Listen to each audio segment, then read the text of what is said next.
ওটাকে যত তাড়াতাড়ি পারিস বিদায় কর নূর। তোর বউও আমার কথা শোনে না, তুইও শুনিস না।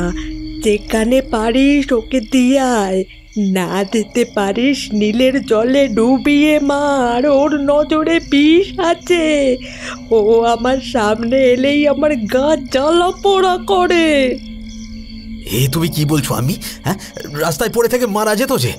সদ্য জন্মানো শিশু, রাস্তার ধুলোয় ময়লা, তারপরে এই প্রচন্ড ঠান্ডা।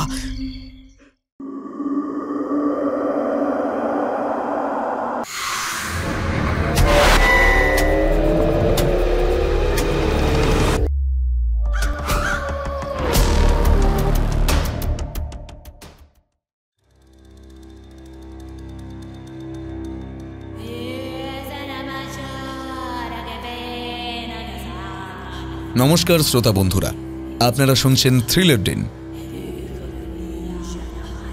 অন্ধ বৃদ্ধা কামিলা উপাসনা করে এক শক্তির। শিশু মুস্কানকে সে সহ্য করতে পারে না। নূর কি পারবে মৃত্যুর দেবতার গ্রাস থেকে তার পরিবারকে বাঁচাতে? আমাদের আজকের নিবেদন খ্যাতনামা লেখক আবির রায়ের কলমে গল্প আহুত। গল্প পাঠে আমি ব্রতদীপ। প্রধান চরিত্র নূরের ভূমিকায় কৌশিক। অন্যান্য চরিত্রে বর্ণালী, রুবিনা, বিশাল, দীপায়ন, বিশ্বজিৎ, অরুময় ও ঋষিতা। শুরু হচ্ছে আজকের গল্প আহুত।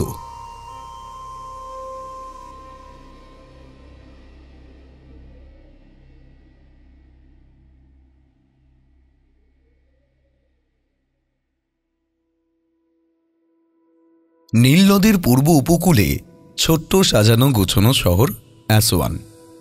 মরুভূমির এক কোনায় এক বৃহৎ মরুদ্যানকে কেন্দ্র করে গড়ে ওঠা শহরটির বেশিরভাগ মানুষই সাধাসিধে খেটে খাওয়া মানুষ। এখানকার মানুষ এখনও একান্নবর্তী পরিবারের নীতিতে বিশ্বাস রাখে। ছোট্ট ছোট্ট পাথরে বাড়িতে একসঙ্গে ৮-১০ জনের পরিবার দিব্যি সুখে শান্তিতে কাটিয়ে দেয়। শহরের একদম দক্ষিণ কোনায় খেজুরবন ঘেরা একটা নির্জন পাড়ায় জনা ছয়েকের একটি কামার পরিবার থাকে। নূর দোকান দেখাশোনা করে, স্ত্রী রাশিদা ঘর সামলায়। নূরের বৃদ্ধ বাবা আফরোজ কখনো দোকানে গিয়ে বসেন, কখনো নাতি নাতনিদের সঙ্গে ঘরে কাটান। নূরের বৃদ্ধা মা কামিলা দৃষ্টিহীন, তাই তাকে সর্বক্ষণ দেখে রাখতে হয়। এছাড়া আছে নূর আর রাশিদার 12 বছরের পুত্র আকিল আর 6 বছরের পুত্র ছোট্ট ইয়াকুব। ইয়াকুব বরাবরই মুখ চোরা। দাদার সঙ্গে ভাব থাকলেও ইয়াকুবের সর্বক্ষণের খেলার সঙ্গী আমান, একটা লিকলিকে রোগা দেশি কুকুর। সে নূরদের বাড়িতেই থাকে, সেখানেই খায়, দাওয়ায়, ঘুমোয়, রাতে বাড়ি পাহারা দেয়। এক ডিসেম্বরের সকালে নূর দোকান খুলতে গিয়ে দেখে দোকানের সামনে ঠিক ঠিক করছে লোকের ভিড়। ভিড় ঠেলে তার দোকানের দুয়ারের সামনে পড়ে রয়েছে এক মহিলা, ধুলা মাখা ছিন্ন বস্ত্রা, সম্ভবত মৃতা। কিন্তু কৌতূহলী জনতার চোখ তার পায়ের কাছে পড়ে থাকা ছোট্ট গোলাপি দলাটার দিকে। একটি বাচ্চা মেয়ে।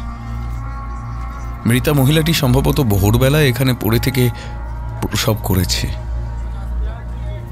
বাচ্চাটির নাভিমূলের সঙ্গে এখনো নাড়ি জুড়ে রয়েছে মায়ের শরীরের সঙ্গে। বাচ্চাটি অস্বাভাবিক রকমের ক্ষুদ্র, হাত পা লিকলিকে, নড়াচড়ার প্রায় নেই বললেই চলে। বুকের শুধু ওঠানামা দেখলে বোঝা যায় প্রাণীটি জীবিত আছে। সবাই ঘিরে দাঁড়িয়ে নানা মন্তব্য করে যাচ্ছে। কিভাবে এরা এখানে এসে পড়তে পারে, বা মহিলা কে হতে পারে, আর কেনই বা রাস্তায় প্রসব করতে পারে, সে বিষয়ে বিভিন্ন প্রকল্পিত সম্ভাবনার বিস্তার শুনিয়ে যাচ্ছে একে অপরকে।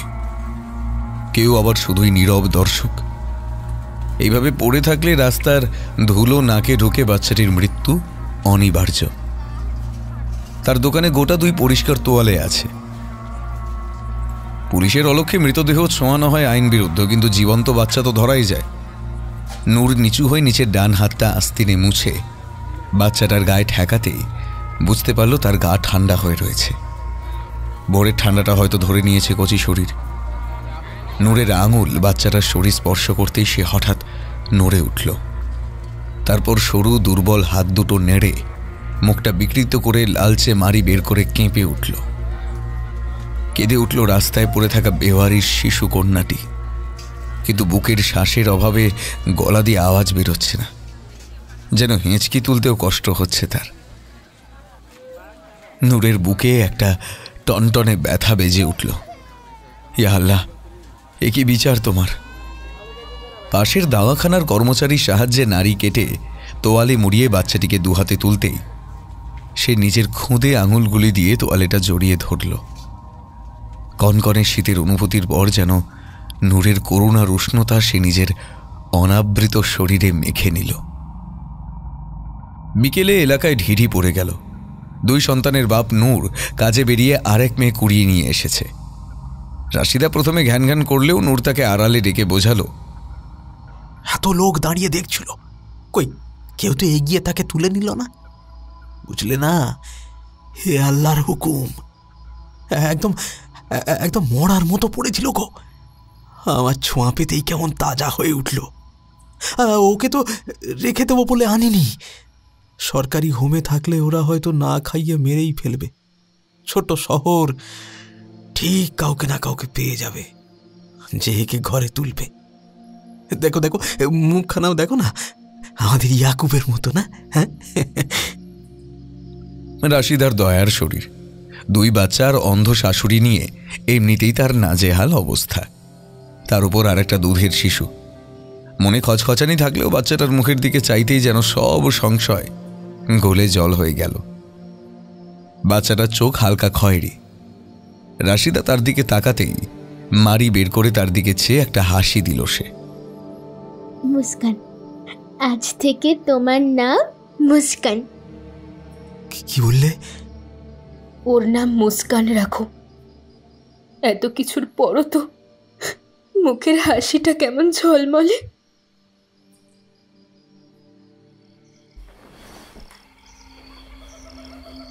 সেদিন প্রায় মাঝরাতে ছোট্ট ইয়াকুবের ঘুম ভেঙে গেল একটা চাপা কোলাহলের আওয়াজে। চোখ কচলে তাকিয়ে দেখে শোয়ার ঘরের আধখোলা দরজাটার দিকে ড্যাব ড্যাব করে তাকিয়ে রয়েছে তার দাদা আকিল। তারও নিশ্চয়ই ঘুম ভেঙে গেছে। বাইরের প্যাসেজটা থেকে চাপা গলার কথাবার্তা আসছে। শুধু খাবার ঘরে টিমটিমে আলোটা জ্বলছে, বাকি সব আলো নেভানো। ইয়াকুব কান খাড়া করল। কানে এলো তার ঠাকুমার কণ্ঠস্বর। ওটাকে যত তাড়াতাড়ি পারিস বিদায় কর নূর।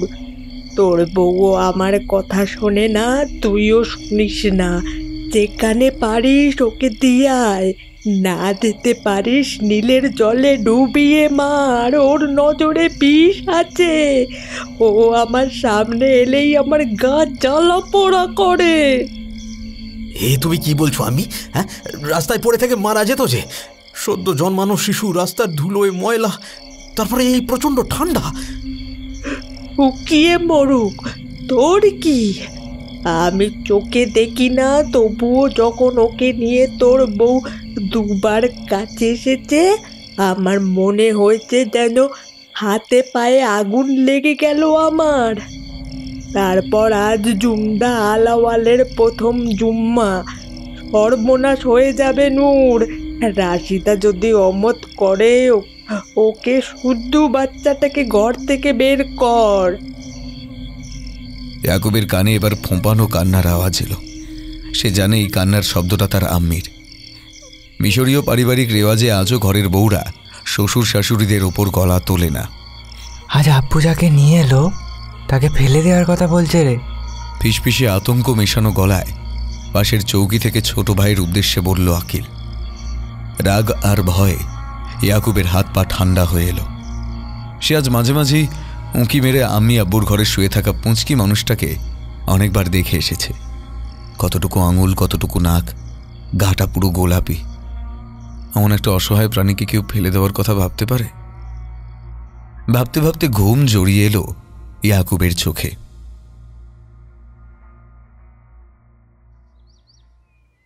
ভোরবেলা রোজকার নিয়ম মতো সে আর তার দাদা স্কুলের জন্য তৈরি হয়ে বাড়ির দাওয়ায় বেরিয়ে স্বভাব মতোই আমানকে হাঁক দিল। আগের রাতে সে নিজের পাত বাছিয়ে কয়েকটা রুটির টুকরো রেখেছিল আমানকে দেবে বলে। আজ অনেক ডেকেও তাকে পাওয়া গেল না।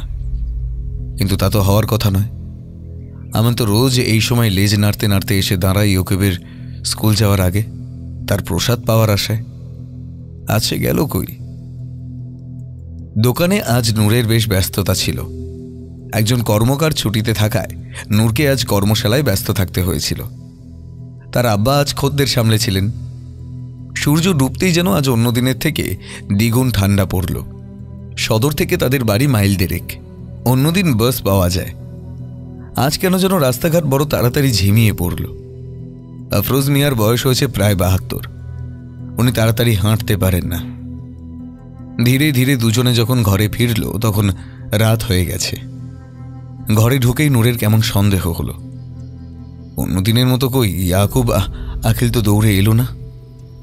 রাশিদা তো এগিয়ে এসে তার শহর আর শহরের আলিদের ঝোলাগুলো নিয়ে নিল না। বাইরের ঘরের নূর প্রথম দেখল ইয়াকুবকে।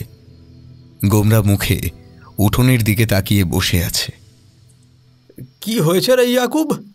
আমন এসেছিল, রাস্তায় দাঁড়িয়ে আমার দিকে তাকিয়ে অনেকক্ষণ ডাকলো। আমি কত ডাকলাম, কিছুতেই উঠোনে এলো না। ওইখানে দাঁড়িয়ে ডেকে ডেকে পালিয়ে গেল। স্কুলে আজ কেক দিয়েছিল দুপুরে, আমি নিয়েও এলাম। ওকে খাওয়াতেই পারলাম না। ও তো কখনো করে না এরকম। তোর আম্মি আকিল এরা কই? ইয়াকুব হঠাৎ করে সোজা হয়ে বসে হাত নেড়ে আব্বুকে কাছে ডাকল। নূর ঝুঁকে ছেলের মুখের কাছে নিজের কান নিয়ে যেতে ইয়াকুব ফিসফিস করে বলল, Musu is pink blood. Musu? Muskan. Pink blood? কি সর্বনাশ! নূর এক দৌড়ে শোবার ঘরে গিয়ে ঢুকল। টিমটিমে আলোয় চৌকির মাঝখানে বসে রয়েছে রাশিদা, তার কোলে ছোট্ট মুস্কান। কি হয়েছে গোর?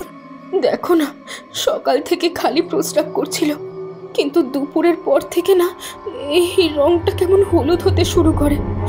কিছুক্ষণ থেকে দেখছি কেমন টকটকে লাল রক্তের মতো প্রস্রাব। কি হলো গো মেয়েটার? আকিল কোথায়? তাকে পাঠালাম ওই উল্টো দিকের বাড়ির জামিন চাচাকে নিয়ে একটু ডাক্তারকে ডাকতে। হ্যাঁ গো, এর খারাপ কিছু হলো না তো? রাশিদাকে সান্ত্বনা দিয়ে উদ্বিগ্ন মুখে নূর বারান্দায় এসে দাঁড়ালো। অন্ধকারে ডুবে রয়েছে নির্জন পাড়াটা। বাড়ির সামনে অনেকটা জায়গা জুড়ে মেঠো বেলে জমি নিয়ে উঠোন, কয়েকটা খেজুরের ঝাড়। দূর থেকে শহরের গাড়ি ঘোড়ার শব্দ কানে আসছে। ছেলেটা নিশ্চয়ই অনেকক্ষণ হলো ডাক্তার ডাকতে গেছে। কখন আসবে কে জানে। ওইটুকু একরত্তি মেয়ের এমন রোগ। হঠাৎ আটকে গেল নূর। দাওয়া থেকে 20 ফুট দূরে খেজুর ঝোপটার আড়ালে ও কে? অন্ধকারের সঙ্গে মিশে কেউ যেন দাঁড়িয়ে রয়েছে ঝোপটার পেছনে, বেশ লম্বা। নূরের কলজেটা হঠাৎ শুকিয়ে গেল। কোনো মানুষের কি অত লম্বা কান হয়? হঠাৎ চিৎকারের মতো সন্ধ্যার বাতাস ফালা ফালা করে দিল মুস্কানের আর্তনাদ। ঘরে চেঁচিয়ে উঠেছে সে। নূর দৌড়ল ঘরের ভেতর। রাশিদা প্রায় কাঁদো কাঁদো হয়ে মুস্কানের পিঠে চাপড় মেরে যাচ্ছে, তার কান্না থামানোর বৃথা চেষ্টায়। নূরের গলা শুকিয়ে গেল। এ আল্লাহ, তার বাচ্চাটাকে বাঁচাতে পারবে তো? মিনিট 10 মধ্যে ডাক্তার নিয়ে আকিল ফিরে এলো। উনি পরীক্ষা করে বললেন শিশুর বাড়াবাড়ি রকম ডিহাইড্রেশন হয়ে গেছে। এক্ষুনি যেন শরীরে জল ও গ্লুকোজের পরিমাণ বাড়ানোর ব্যবস্থা করা হয়, না হলে শিশুর কিডনি বসে যাওয়ার আশঙ্কা রয়েছে। ডাক্তার চলে যাওয়ার পর নূর বার কয়েক বারান্দায় দাঁড়িয়ে কোনার খেজুর ঝোপটার দিকে ভালো করে দেখার চেষ্টা করল। হয় ওখানে আর কেউ নেই, না হয় ওদিকটা এতটাই বেশি অন্ধকার যে চোখে ঠাওর হওয়া অসম্ভব। সে কি ভুল দেখল? সারাদিনের ধকল আর ছোট মেয়েকে নিয়ে দুশ্চিন্তা কি তার দৃষ্টিভ্রম ঘটাচ্ছে? রাত গভীর হলো মরু শহরে। শুকনো ধুলো মাখা কনকনে ঠান্ডা বাতাস বয়ে যেতে লাগলো অলিগলির ভেতর দিয়ে। নূর 2 দিন হলো শোবার ঘরের চৌকিতে না শুয়ে একটা নিচু তাকে বিছানা করে সেখানেই ঘুমোচ্ছে, যাতে রাশিদার বাচ্চা নিয়ে শুতে অসুবিধে না হয়। ঘণ্টা 2 মধ্যে মুস্কান প্রায় 4 বার কেঁদে উঠল। নূর হাতের টর্চটা ঘড়িতে ফেলে দেখল প্রায় রাত 12:30। বিছানায় এপাশ ওপাশ করে চলেছে রাশিদা। একে সারাদিনের হাড় ভাঙা খাটুনি, তার উপর যদি ঘুম না হয় অসুস্থ হয়ে পড়বে বেচারি। তখনই 3 সন্তানকে নিয়ে মহা বিপদে পড়বে নূর। শুনছো, তুমি না হয় ইয়াকুবের সাথে গিয়ে শোও, আকিলকে এই ঘরে পাঠিয়ে দাও। তার ঘুম গাঢ়, সে আমার জায়গায় শুক, আমি না হয় মেয়ের পাশে শুচ্ছি। রাশিদা উঠে পাশের ঘরে চলে গেল। আকিল ঘুম চোখে টলতে টলতে সে উপর হয়ে শুয়ে পড়ল তার বাবার বিছানায়। নূর উঠে গিয়ে শুলো চৌকিতে। আপাতত ঘুমোচ্ছে মুস্কান। মুখে এক অদ্ভুত প্রশান্তি। মুখটা দেখলেই মায়ায় মুখটা ভরে যায়। চোখ লেগে আসলো নূরের। কান খাড়া হয়ে গেল নূরের। কিসের শব্দ? রাতের বেলা যে কোনো হালকা শব্দ যেন কয়েকগুণ বেড়ে যায়। শব্দটা আসছে ঘরের বাইরের প্যাসেজের ওপার থেকে, যেন কাঠের ওপর কেউ আঙুলের গাঁট দিয়ে ঠুকে চলেছে। ঠিক কোন ঘর থেকে আসছে তা বলা অসম্ভব, তবে শব্দটা অনেকটা ঘুনে কাটার মতো। তফাৎ শুধু ঘুনে কাটার শব্দ এক তালে হয়, এটা যেন এলোমেলো হচ্ছে, আবার থামছে, আবার হচ্ছে। কিছুক্ষণ হয়ে শব্দটা থেমে গেল। আবার বাড়ি নিঝুম। ঘুম জড়িয়ে এলো নূরের চোখে। রাত কত হবে আন্দাজ নেই। নূরের যেন হঠাৎ গরম লাগতে আরম্ভ করল। গায়ের কম্বলটা গায়ে রাখা প্রায় অসম্ভব মনে হতে লাগলো। ঘরটা যেন ভ্যাপসা গরম হয়ে গেছে। নূর গায়ের কম্বলটা ফেলে উঠল। নেমে পাথরের মেঝেতে পা রাখতেই যেন ছ্যাঁকা খেল প্রায়। এ কি করে সম্ভব? শোবার আগে যেই মেঝে শিরশিরে ঠান্ডা ছিল তা হঠাৎ এত গরম হয়ে গেল কিভাবে? আর ঘর জুড়ে এই অদ্ভুত গন্ধটাই বা কিসের? একটা নেশা ধরানো গন্ধ ঘরময় পেল নূর, খানিকটা ইথার বা স্পিরিটের মতো। গ্যাস লিক করছে না তো? শীতকাল বলে এমনিতেই সব দরজা জানালা বন্ধ, তার উপর যদি... নূর পায়ে পায়ে ঘর থেকে বেরিয়ে এসে রান্নাঘরে ঢুকল। না, এখানে তো নেই গন্ধটা। আশ্চর্য ব্যাপার, এ ঘরের মেঝেও যথেষ্ট ঠান্ডা। তাহলে কি? হঠাৎ একটা বিশ্রী শব্দে ঘুরে দাঁড়ালো নূর। প্রচণ্ড জোর বিষমকে হেঁচকে উঠলে যেমন শব্দ হয় তেমন শব্দটা এলো তার শোবার ঘর থেকে। নূর রান্নাঘর বন্ধ না করেই হুড়মুড় করে প্যাসেজ দিয়ে আসতে লাগলো। তার পায়ের তলার মেঝে আবার গরম হচ্ছে, বাড়ছে নাকে গন্ধটা। শোবার ঘরের দরজাটা আধখোলা, ঠিক যেমন সে রেখে গিয়েছিল। ভিতরে ঢুকল নূর। আধো অন্ধকারে কিছু একটা গোলমাল লাগছে। আকিল তো ওইভাবে বিছানায় শুয়েছিল না, সে তো নিচে শুয়েছিল। আর তার শোয়ার ভঙ্গিমাটাই বা এমন অদ্ভুত ঠেকছে কেন? এক ঝটকায় ঘরের আলো জ্বালানো নূর, আর পরক্ষণেই হাহাকার করে ছিটকে ঘরের কোনায় বসে পড়ল। অর্ধেক শরীর খাটের উপর, অর্ধেক শরীর ঝুলন্ত অবস্থায় পড়ে রয়েছে আকিল। তারা এক হাত খাটের বাইরে ঝুলছে, আর এক হাত মুস্কানের শরীরের উপর। খোলা দু চোখ টকটকে লাল, আর হা হয়ে আড়ষ্ট হয়ে যাওয়া মুখটার উপরে নাকের কষবে দুফোঁটা কালচে রক্ত চুঁইয়ে পড়ছে। আকিলের শরীর নিথর। তার পাশে শুয়ে থাকা মুস্কানের দিকে চোখ গেল নূরের। মুস্কানের চোখে ঘুম নেই, সে তাকিয়ে রয়েছে তার পাশে সদ্য মৃত আকিলের দিকে।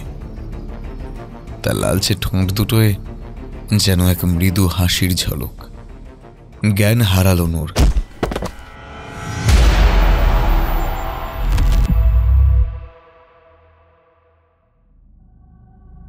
আকিলকে গোড় দেওয়া পর্যন্ত রাশিদা কাঁদেনি, কিন্তু গোরস্থানের বাইরে হঠাৎ হিস্টেরিয়াগ্রস্ত রোগীর মতো সে আর্তনাদ করে ওঠে।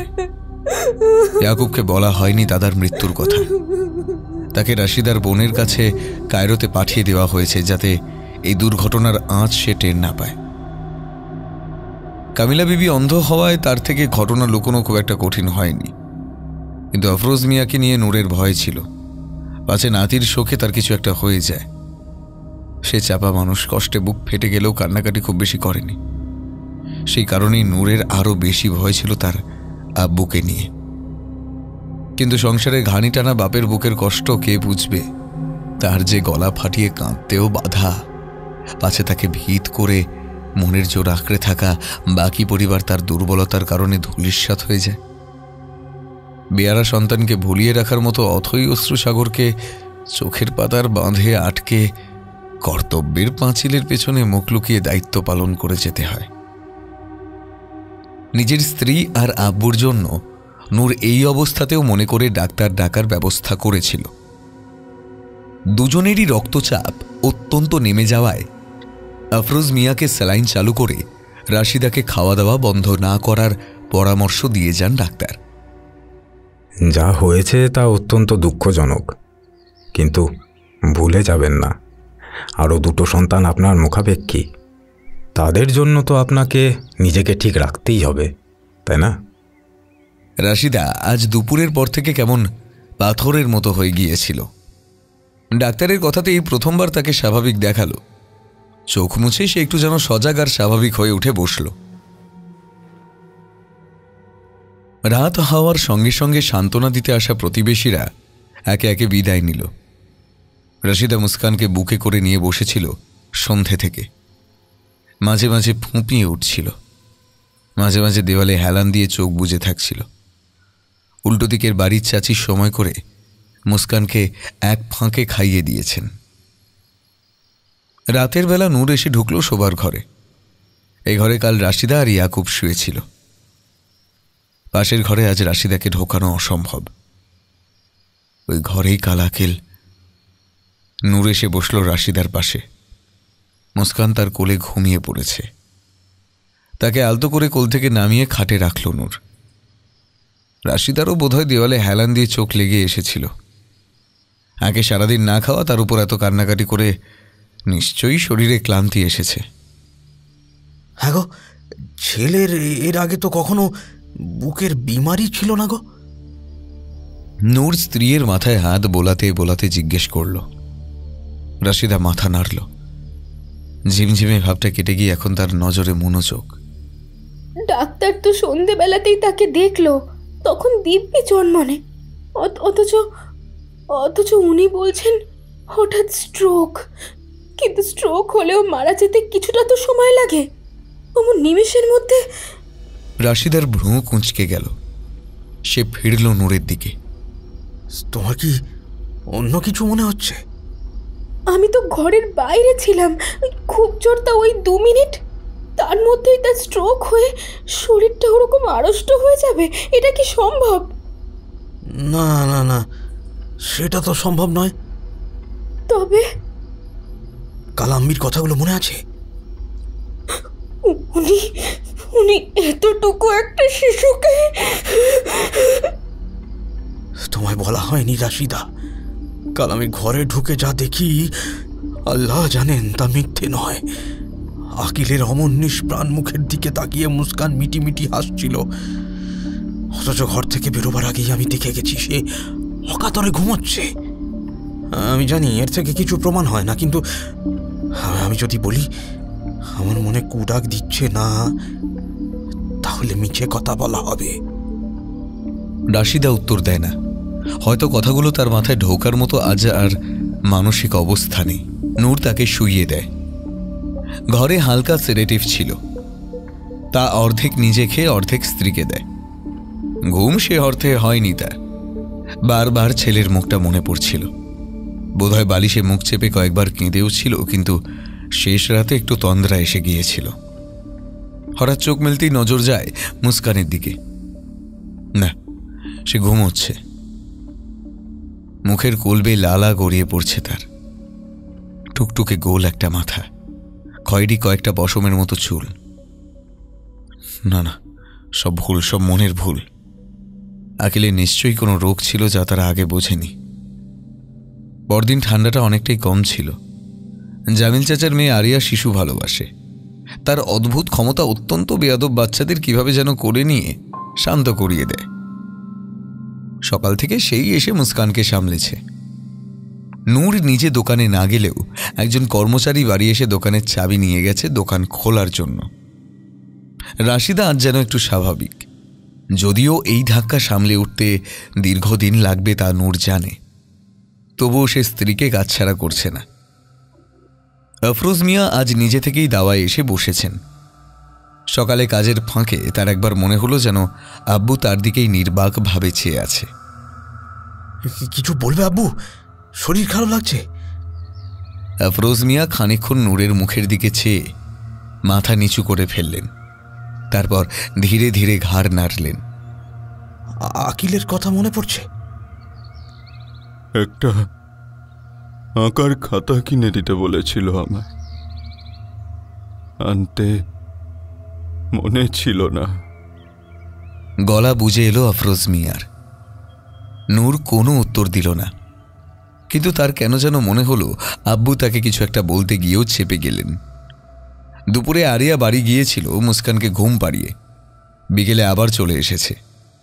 রাশিদাকে সে বলেছে রাত পর্যন্ত সে মুস্কানকে দেখে রাখবে। এই শরীরে রাশিদা যেন ব্যস্ত না হয়। মেয়েটার বয়স 22-এর আশেপাশে হলেও বয়স আন্দাজে অত্যন্ত গিন্নি গোছের এবং খুব কর্মঠ আর চটপটে। সন্ধে নামতেই আবার নিঝুম হলো এলাকা। যেই বাড়িতে কারোর মৃত্যু ঘটেছে সেখানে দিনের আলো যে কতটা গুরুত্বপূর্ণ তা যে এমন পরিবারে থেকেছে সেই জানে। কারণ রাত নামলেই মৃত্যু শোকে বিহ্বল মানুষগুলোর মনে হয় যেন দম আটকে আসছে। রাশিদা আজ একটু যেন সামলে উঠেছে। আফরোজ মিয়া আজ সন্ধ্যের মধ্যে শুয়ে পড়েছেন। তিনি ভারী ঘুমের ওষুধ খান। বারান্দার আলোটা অনেক দিন ধরেই দপদপ করছিল। আজ জ্বালাতে গিয়ে দেখা গেল সেটা দেহ রেখেছে। শোবার ঘরে রাশিদা, মুস্কান ও আরিয়া। নূর বেরিয়েছিল সামান্য কিছু সওদা আনতে। জীবন তো আর থেমে থাকে না। দৈনন্দিন রেশন ঘরে প্রায় নিঃশেষ। বারান্দায় পা দেওয়ার সঙ্গে সঙ্গে নূরের মনে হলো সে যেন বারান্দায় একা নেই। আব্বু! বারান্দার শেষ মাথাটা অন্ধকার। বহু দূরের রাস্তার আলোটা এক চিলতে এসে প্যাসেজের শেষের দিকটায় পড়েছে। কেউ একজন বসে আছে ওখানে উবু হয়ে। এক এক সময় আফরোজ মিয়া ওইভাবে বসে সাজদা করেন, কিন্তু এটা তো সময় নয়। এমন হঠাৎ কানে এলো একটা শব্দ। এই শব্দ নূর আগেও শুনেছে। কাঠের উপর টোকা মারার মতো শব্দ হচ্ছে, থামছে, আবার হচ্ছে। সামান্য তাকালো নূর। কই, রাস্তার চিলতে আলোতে তো কেউ নেই ওখানে। হঠাৎ বুকে হিম হয়ে গেল নূরের। ঠিক এই ঘটনা ঘটেছিল পরশু রাতে একইভাবে। তাহলে কি? হাতের ব্যাগ বারান্দায় ফেলে নূর দৌড়তে লাগলো শোবার ঘরের উদ্দেশ্যে। ঘরে ঢুকে দেখে মুস্কান চৌকিতে শুয়ে হাত পা নাড়ছে, আর তার পাশে বসে আরিয়া তার সঙ্গে আধো আধো বলে কথা বলে যাচ্ছে। আরিয়া, রাশিদা কই? ও তো ভাড়ারে গেল, এই তো মিনিট 5। নূর দৌড়লো উল্টো দিক মুখ করে। ভাড়ারের আলোটার জোর কম। আজ কি ভোল্টেজের সমস্যা? বাইরে থেকে তো ভাড়ারের ভেতরটা কাউকে দেখা যাচ্ছে না। ছ্যাদ করে উঠল নূরের বুকটা। রাশিদা! নূর গিয়ে ঢুকলো ঘরের ভেতরে। ওই তো সে দরজার পেছনের ক্যাবিনেট থেকে উঁচু হয়ে কিছু একটা নামাচ্ছে। তুমি এখানে? কি হয়েছে? হাঁপাচ্ছ কেন? আবার দেখলাম। কাকে দেখেছো? নূর মুখ খুলে কিছু বলার আগেই একটা কণ্ঠস্বর মহিলার, আরিয়ার, যেন ডাকতে গিয়ে হঠাৎ ভীষণ খাওয়ার মতো গলা বুঝে এলো। আরিয়া! নূর আর রাশিদার চোখাচোখি হতেই দুজনেই যেন জমে গেল আতঙ্কে। পরক্ষণেই দুজনেই দৌড়ে এসে শোবার ঘরের দরজা থেকে এসে ভেতরে ঢুকল। আরিয়া শুয়ে রয়েছে উপুর হয়ে। তার বুকের তলা থেকে মুস্কানের বাঁ হাতটা নড়তে দেখা যাচ্ছে। আরিয়ার শরীর স্থির, এক হাতে জড়ানো মুস্কান, অন্য হাতটা বেঁকে আঙুলগুলো অদ্ভুতভাবে ছড়িয়ে গেছে। পা দুটো একে অপরের উল্টো দিকে বেঁকে গিয়ে আটকে গেছে। মুখটা উপুর হয়ে বালিশে পড়েছে বলে দেখা যাচ্ছে না, তবে বালিশের কাপড়ে কালচে লাল ছোপটা বলে দিচ্ছে আরিয়ার মুখ দিয়ে রক্তক্ষরণ হয়েছে। ঘরময় নাক জ্বলে যাওয়ার মতো সেই তীব্র ইথার জাতীয় গন্ধ।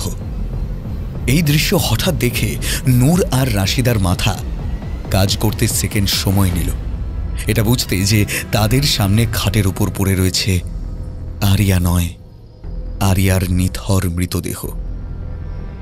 রাতের মধ্যে গোটা পাড়া ভেঙে পড়ল নূরদের বাড়ির উঠোনে। আফরোজ মিয়া পর্যন্ত অসুস্থ শরীরে বেরিয়ে এসে লোকজনকে জবাবদিহি করতে লাগল। এই মেয়েটাকে ঘরে ঢোকানোর পর থেকে এই সর্বনেশে মরণ শ্রাপ লেগেছে তাদের বাড়িতে, এই কথা কানাঘুষো শোনা যেতে লাগলো। যদিও জামিল চাচা বা তার পরিবার কেউই কথা বলেননি। আরিয়ার এমনিতেই নাকি হাঁপানির টান ছিল, সে মাঝে মাঝেই জ্ঞান হারাতো শ্বাসকষ্টের জন্য। কিন্তু নূর জানে পরপর দুজনের একইভাবে একই জায়গায় মারা যাওয়াটা মোটেও রোগ বা অন্য কোনো লৌকিক কারণে হয়নি। দুটোর মৃত্যুর একটাই যোগসূত্র, মুস্কান। ওগো, তুমি তো জানো ওরা সত্যি কথা বলছে না। একটা ওইটুকু দুধের শিশু, সে এমন কাজ করতে পারে না। আমি সব বুঝেছি, কিন্তু এখন তো আর ব্যাপারটা পারিবারিক নেই। আজ প্রতিবেশীর একজন জান দিল আমাদের ঘরে, পরপর দুটো মৃত্যু, দুটোই অবিকল একরকম। আমি জানি না জালিম চাচারা থানা পুলিশ করবে কিনা, করলেও আমাদের কিচ্ছু করার নেই। আজকের পরে কেউ আমাদের বাড়ির চৌহদ্দি মারাবে না, কেউ মিশবে না আমাদের সাথে, দোকানে মাল বিক্রি করবে না, মসজিদে ঢুকতে দেবে না। তুমি বলো আমাদের এখন কি করণীয়? হ্যাঁ, রাশিদা উত্তর দিতে পারে না। রাস্তার ওপারের বাড়ি থেকে মরণ কান্নার শব্দ আসতে থাকে, যে কান্না একদিন আগে এই বাড়ির বাতাস ভিজিয়ে দিচ্ছিল। সেই এক বুকফাটা চিৎকার শুধু ঘর বদলেছে, উৎপত্তির স্থান বদলায়নি। এক রাতের মধ্যে একটা হাসি খুশি পরিবার যেন মানসিকভাবে করে প্রতিবন্ধী রূপ নিল। আজকে রাতে আলাদা শোয়াবে, যেন তোমার আর আমার শরীরের সাথে ছোঁয়া না লাগে। তুমি ঘুমোবে আমাদের ঘরে, আর আমি ওকে নিয়ে শোবো ছেলেদের ঘরে, দুটো আলাদা খাটে। আজ রাতে আমার চোখে ঘুম আসবে না। আমি দেখতে চাই এই একরত্তি মেয়ের মধ্যে কি অশুভ ক্ষমতা আছে। এই বলে ঘরের ভেতর চলে গেল নূর। ক্রমেই গভীর হল রাত। আরিয়ার মৃতদেহ পুলিশের হাতে তুলে দেওয়া হলো অটোপসির জন্য। নূর জামিল চাচাদের বাড়িতে ঢোকেনি। এটা সে ভালোই বুঝেছে, ইতিউতি দাঁড়ানো প্রতিবেশীরা যেন তাকে একটু এড়িয়ে চলছে। নূর ফিরে এলো ঘরে। আরিয়ার দেহ নিয়ে চলে যাওয়ার পর এখন দুই বাড়ির উঠোন আর মধ্যকার রাস্তা এখন শুনশান। ঠান্ডাটা বাড়ছে, নিঝুম হয়ে গেছে গোটা শহর। নূর মুস্কানকে কোলে করে তোয়ালে মুড়ে নিয়ে এসে শুইয়ে দিল খাটে। নিজে গিয়ে বসল সামনে খাটের উপর। এই খাটটাতেই আকিল শুতো। বিছানায় যেন এখনো তার গায়ের উষ্ণতা পাওয়া যায়। নূর সামলে নিল নিজেকে। আজ রাতে কিছু হবে এর কোনো নিশ্চয়তা নেই, কিন্তু যদি কিছু হয় তা যেন তার চোখের সামনে হয়। মুস্কান যদি সত্যি শয়তান হয়, তার কারণে যদি সত্যি আকিল আর আরিয়া তাদের জীবন দিয়ে থাকে, তাহলে আজ যে তাকে বুকে করে বাঁচিয়ে এনে নিজের পরিবারের উষ্ণতা দিয়েছে, সেই আব্বাজান যেন তার প্রকৃত রূপ দেখে। ধীরে ধীরে রাত বাড়তে থাকল। নিঝুম হয়ে গেল গোটা পাড়া। বহু দূরের বড় রাস্তার ট্রাফিকের শব্দ এখন নিস্তব্ধ। জেগে রয়েছে নূর, একা, রাতের প্রহরীর মতো। সামনে তোয়ালে মোড়ানো 4 দিনের শিশু, মাত্র 96 ঘন্টা বয়সেই যে কলঙ্কিনী। কি তার পরিচয়? কিভাবে জন্মেছে সে কি আদৌ মানুষরূপী শয়তান? দূরে কোথাও শেয়াল ডেকে উঠল। তন্দ্রা লেগে গিয়েছিল নূরের। হঠাৎ একটা মৃদু শব্দে চোখ খুলে গেল তার। দরজা খুলছে ঘরের। রাস্তার আলো এক ফালি মেঝেতে এসে পড়ল। তার মধ্যে একটা ছায়া। কেউ প্রবেশ করছে ঘরে। উঠে বসল নূর, শিরদাঁড়া টান টান। এবার দেখতে পেল মানুষটার মুখ, আফরোজ মিয়া। আব্বু, এত রাতে এই ঠান্ডায় বাইরে ঘুরছো কেন? আব্বুর চোখে চিকচিক করা জলটাই অন্ধকারেও চোখে পড়ল নূরের।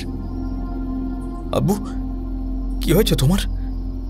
আফরোজ মিয়া ধীরে ধীরে ছেলের পাশে বসল। আজ বহুদিন পর বাড়িতে তারা এইভাবে পাশাপাশি বসল, একে অপরের এত কাছে। আফরোজ মিয়া মাথা নিচু করে ধরা গলায় বলল, আমার ভুল হয়ে গেছে, বড় ভুল। পুরুষ মানুষকে সাহসী হতে হয়, না হলে তার পরিবারের সর্বনাশ কেউ আটকাতে পারে না। তারপর নূরের মুখটা দুহাতে নিয়ে বলল, কিন্তু আমার ছেলে তো আমার মতো হয়নি, সে অনেক বেশি সাহসী।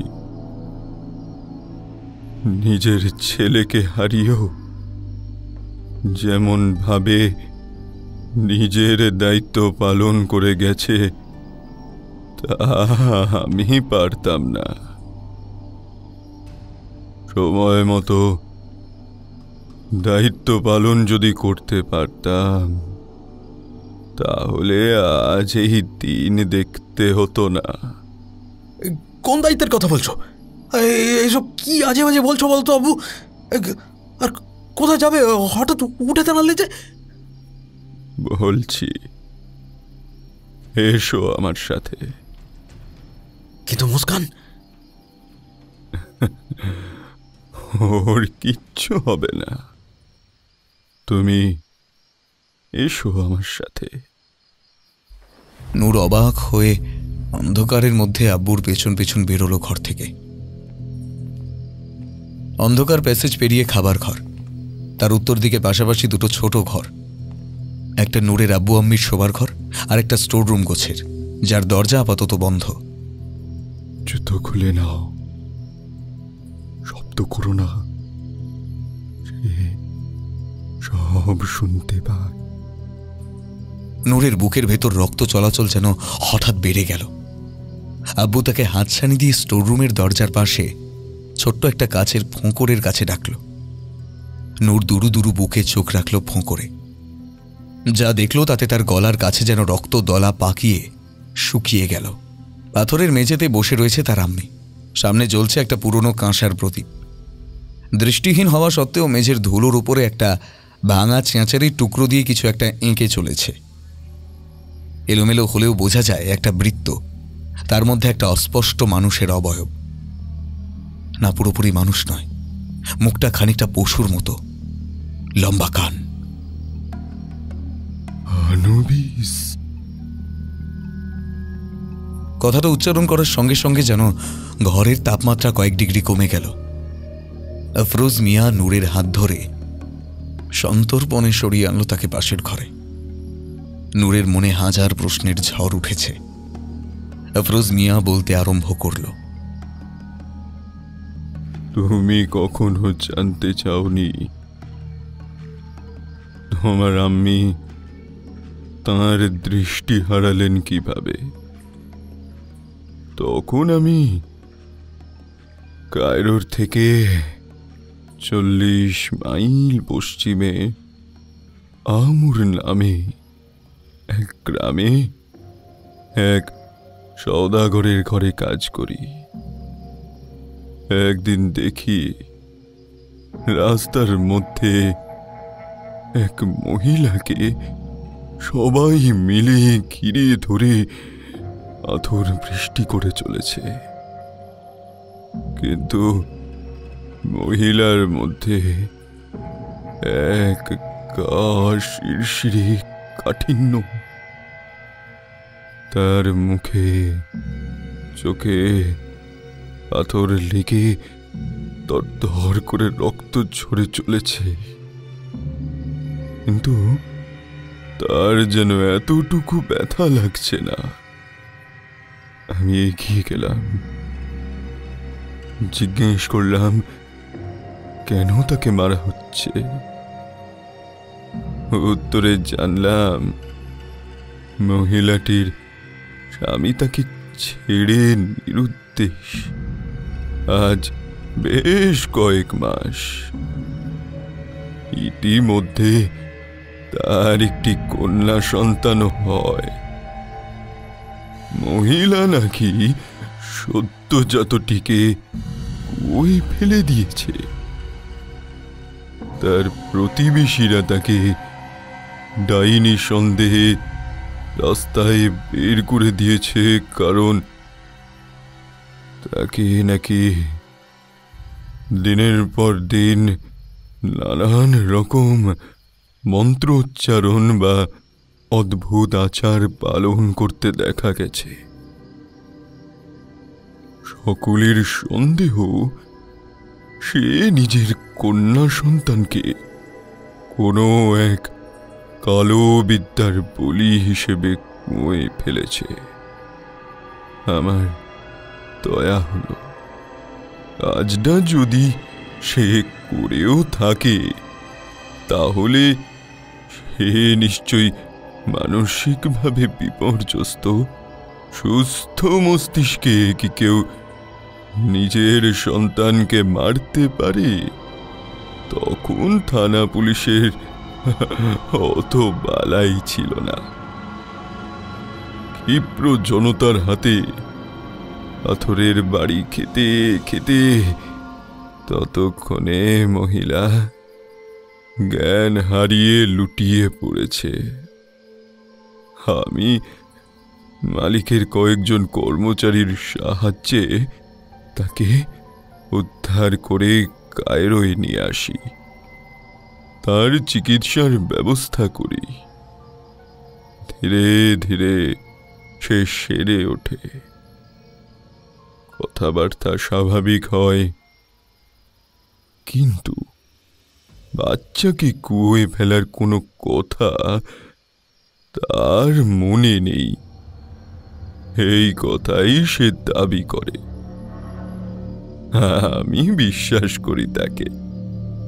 মাথায় পাথর লাগার কারণে প্রথমে তার বাম চোখের দৃষ্টিশক্তি লোপ পায়, তারপর ধীরে ধীরে ডান চোখেরও। আমার মায়া পড়ে যায় তার উপর। স্বামী বিচ্ছিন্না একলা অন্ধ মহিলা কোথায় যাবে এই ভেবে আমরা এসোয়ানে এসে নিকাহ করি। তারপর তুমি হও। এতদূর বলে থামল আফরোজ মিয়া। সব শুনে নূরের যেন দম আটকে আসছে। তার নিজের আম্মি ডাইনি। এবার একে একে মনে পড়তে লাগলো তার শৈশবের স্মৃতি। আম্মির মুখে শোনা কাহিনী, ইবলিসের গল্প, সেথের গল্প, প্রাচীন প্রেত প্রথা, দুর্গের দানব, মৃত্যুর দেবতা আনুবিস। এবার মনে পড়ছে ঝড়ের রাতে আমি তাকে এই গল্প বারবার শোনাতো। নূর ভয়ে চোখ বন্ধ করে ফেলত, তবু শোনাতো। তাকে ডাকলে সে আসে। তাকে বসে আনতে হয়, তারপর তার উদ্দেশ্যে রক্ত নিবেদন করতে হয়। যার রক্তে তার অভিষেক হয়, আনুবিস তার কথা শোনে। সে এলে একটি আত্মা নিজের গোলাম বানিয়ে নিয়ে যায়। যার উদ্দেশ্যে তাকে ডাকা হয়েছে তার, না হয় যে তার শিকারে বাধা দেবে তার। সব ছকে পড়ে যাচ্ছে। আকিল আরিয়া দুজনেই তখন মুস্কানের সঙ্গে একা ছিল। সদ্যজাত শিশুকন্যাকে কুয়োয় ফেলা। আকিল আরিয়া দুজনের মৃতদেহ মুস্কানকে জড়িয়ে ধরেছিল। হয়তো শেষ মুহূর্তে মুস্কানকে বাঁচাতে চেয়েছিল। গায়ের প্রতিটা লোম খাড়া হয়ে গেল নূরের। আমি তখনই বুঝেছিলাম যে ডাইনির শয়তানি আবার মাথা চাড়া দিয়েছে। যখন শুনলাম ওই একরত্তি বাচ্চাটাকে দূর করে দিতে চাইছে, আল্লাহ, একটু যদি সাহস করতাম তখন।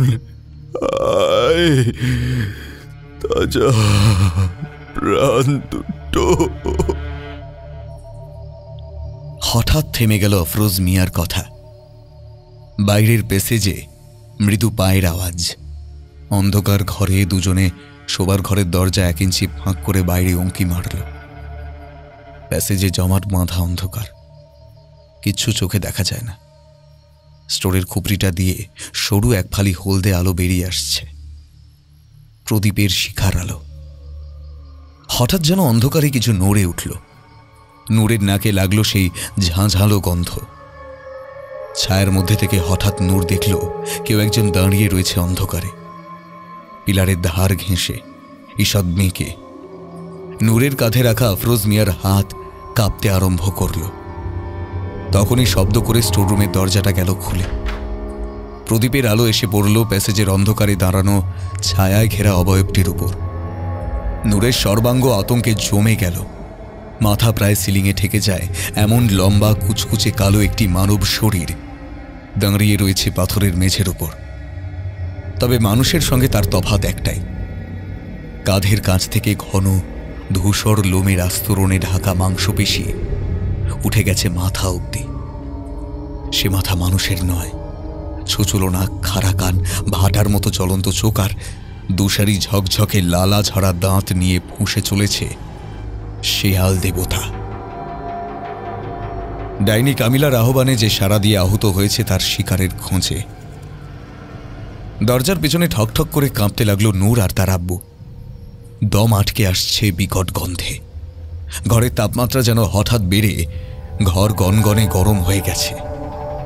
অন্ধ কামিলা বিবি এসে দাঁড়িয়েছে দরজায়। সে ভয়ঙ্কর মরণদূতের মুখোমুখি। তার পেছনের প্রদীপের আলো এক ভয়াবহ ছায়াময় অবয়ব সৃষ্টি করেছে তার শরীর জুড়ে।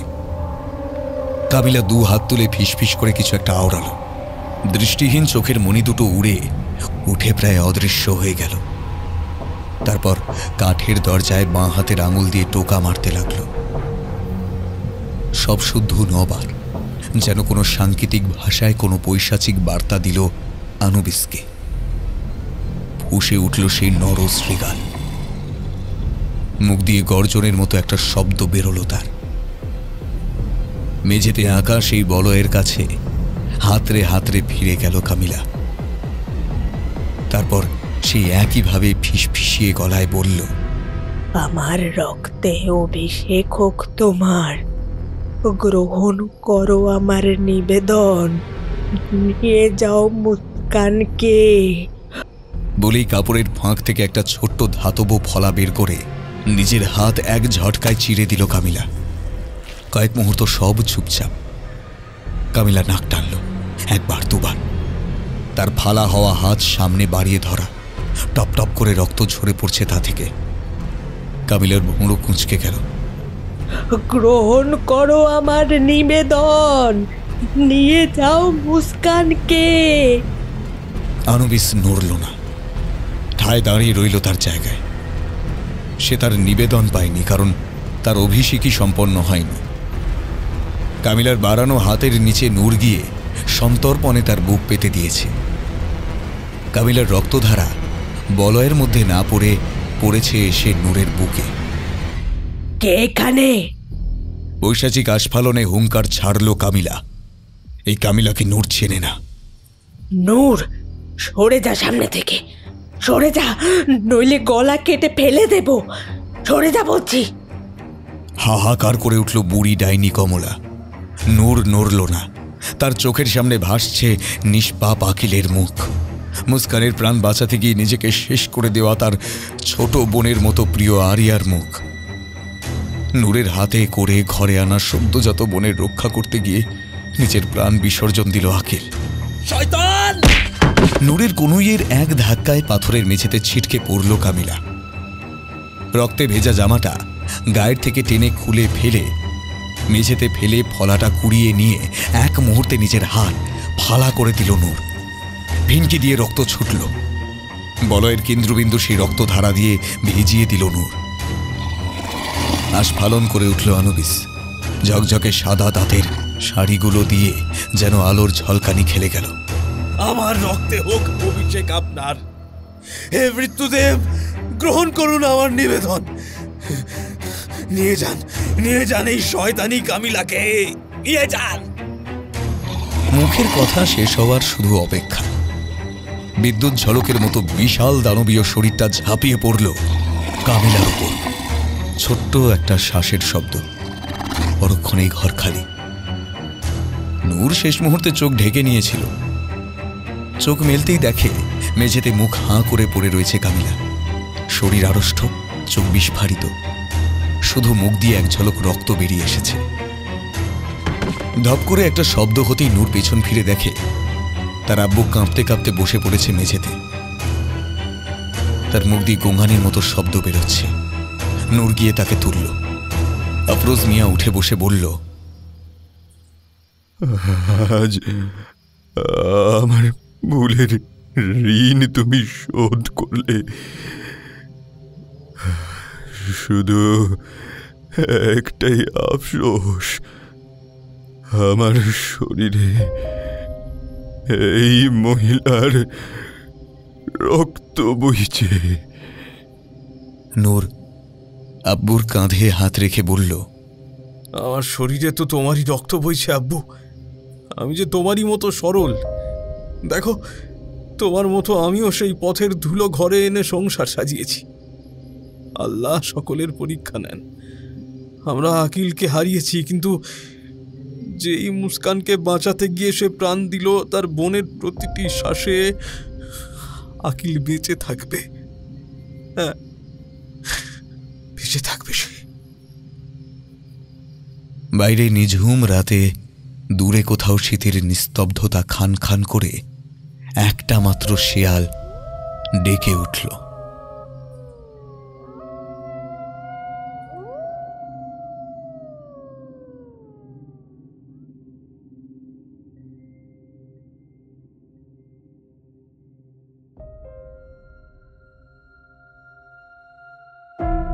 শেষ হলো আমাদের আজকের গল্প আহুত। গল্পটি ভালো লাগলে অনুরোধ করব চ্যানেলটি সাবস্ক্রাইব করে আমাদের সঙ্গে থাকার জন্য। কেমন লাগলো আমাদের আজকের গল্প? আপনাদের সুচিন্তিত মতামত ও পরামর্শ জানান কমেন্ট বক্সে। পরবর্তী গল্পের আপডেট পেতে আমাদের ফলো করুন ফেসবুক ও ইনস্টাগ্রামে। আজ আসি, আবার দেখা হবে পরের সপ্তাহে। ভয় থাকুক গল্পেই, চিত্ত হোক ভয় শূন্য।